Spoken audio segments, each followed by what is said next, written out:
Hola, curiosas y curiosos de la historia. Tras la excomunión de su hermano Sancho II y en la posterior guerra civil, Alfonso III ocupó el trono de Portugal en 1248. Pacificado el reino, el nuevo monarca centró sus fuerzas en la conquista de los territorios del sur ocupados por los musulmanes. Derrotados estos, comenzaron las disputas con la Castilla de Alfonso X por la frontera sur de ambos reinos, que quedaría establecida en el río Guadiana con la firma del Tratado de Badajoz en 1267. Además, en 1255 trasladó la corte de Coimbra a Lisboa, la ciudad que, gracias al comercio marítimo, se había convertido en la más grande y próspera de Portugal. Piensa curioso que algunos legalistas siguen considerando a Coimbra como la capital oficial y a Lisboa la capital oficiosa, ya que el tratado se hizo en la práctica, pero no existe ningún documento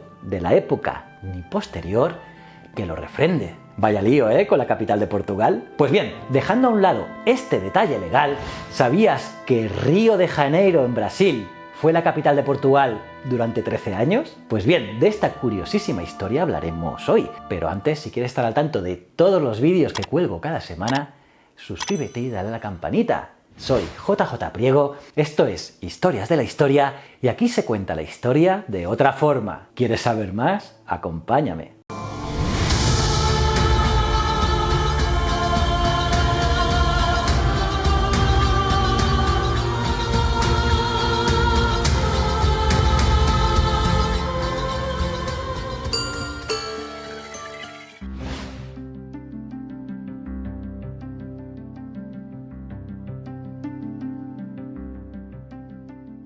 Nos vamos a trasladar hasta el siglo XIX, concretamente el 27 de octubre de 1807, cuando se firmó el Tratado de Fontainebleau entre Manuel Godoy, valido del rey de España Carlos IV y Napoleón I Bonaparte. Según dicho tratado, se permitiría a las tropas francesas atravesar el territorio español para la invasión militar conjunta de Portugal, que era aliado de Inglaterra. Con las tropas españolas penetrando por el norte y el sur, los franceses acercándose a la capital y una escuadra inglesa fondeada en el puerto de Lisboa con órdenes de escoltar a la familia real a Brasil, el 29 de noviembre de 1807, 2 días antes de que los franceses entrasen en Lisboa, la familia real portuguesa, encabezada por el príncipe regente futuro Juan VI y otras 15.000 personas de la corte de los Braganza, ponían rumbo a Brasil, escoltados por los ingleses. Y nada más pisar suelo brasileño,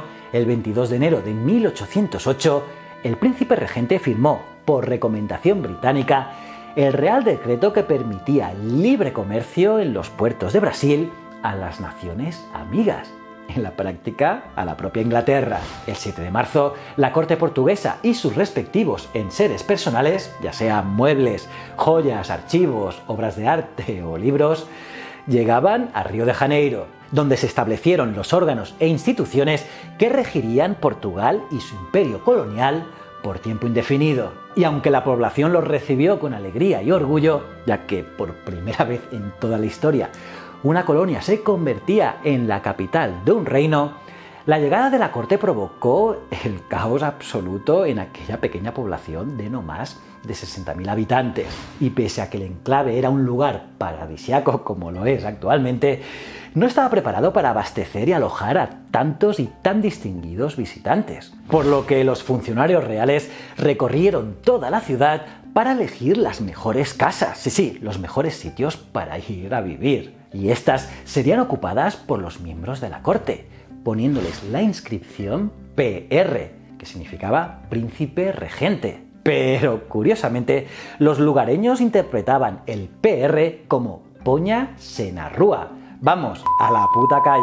Pues bien, superados los problemas habitacionales con las expropiaciones iniciales y el posterior desarrollo urbanístico, la apertura de los puertos solucionó los problemas de abastecimiento, lo que aumentó su dependencia de los británicos, al convertirlos, claro, en proveedores de víveres, manufactura y todo lo demás. Y a los puertos no solo llegaban mercancías, también llegaron muchos inmigrantes. Y ojo, sobre todo ingleses, convirtiendo a Río de Janeiro en la ciudad más cosmopolita de todo el continente.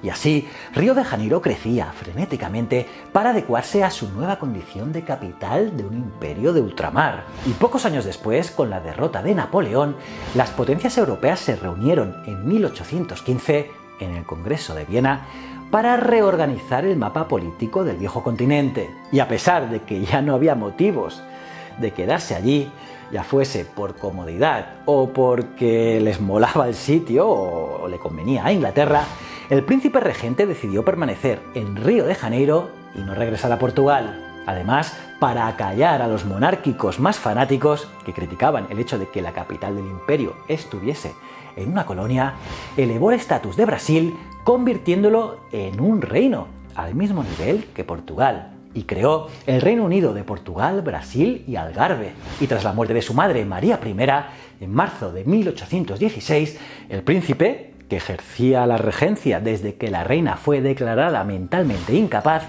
asumió el trono convirtiéndose en Juan VI, rey de Portugal y Brasil. Pero claro, una cosa es la voluntad real y otra la de tus súbditos. Y es que la distancia de la corte, la distancia entre Brasil y Portugal, envalentó a muchos liberales que provocaron altercados en ciudades portuguesas. Y ojo, que incluso llegaron a convocar cortes generales constituyentes para formar gobierno a espaldas del rey. Asimismo, en Brasil las cosas tampoco estaban tranquilas.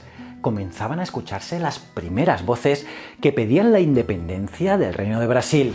Así que a Juan VI no le quedó más remedio que regresar a Portugal el 25 de abril de 1821, tras haber permanecido en Río de Janeiro 13 años, dejando a su hijo Pedro como regente en su nombre. A principios de la década de 1820, la mayoría de los privilegios que se habían concedido a Brasil fueron suprimidos, convirtiéndola de facto nuevamente en una colonia. Graso error, porque, además de indignar a los brasileños, dio argumentos a los nacionalistas que abogaban por la independencia. Y para colmo de males, encontraron un oportuno aliado en el regente Pedro, que no dudó en ponerse al frente de los independentistas. Así, el 7 de septiembre de 1822, desenvainó su espada y gritó: «Independencia o muerte», y fue proclamado emperador el 12 de octubre y coronado como Pedro I de Brasil el 1 de diciembre. Y aquí hay dos versiones,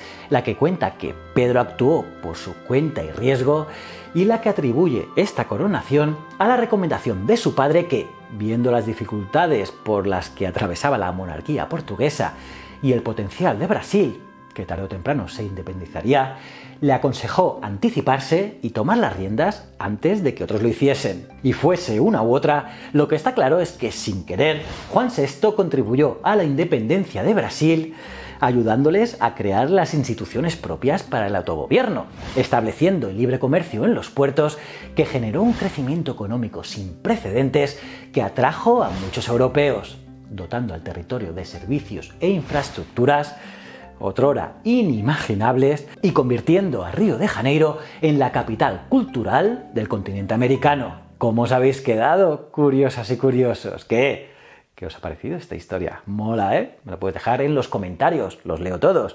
Y aparte de darle me gusta al vídeo, suscribirte y campanita, tienes que mirar este vídeo de aquí, que es brutal. Y si no eres suscriptor, si no lo eres, pues no sé qué haces, dale ya a este botón de aquí. Y estos dos botones son mis otros dos canales, tanto Ciencias de la Ciencia como Easy Promos TV. Y recuerda, el conocimiento es un requisito esencial para la supervivencia. Muchísimas gracias.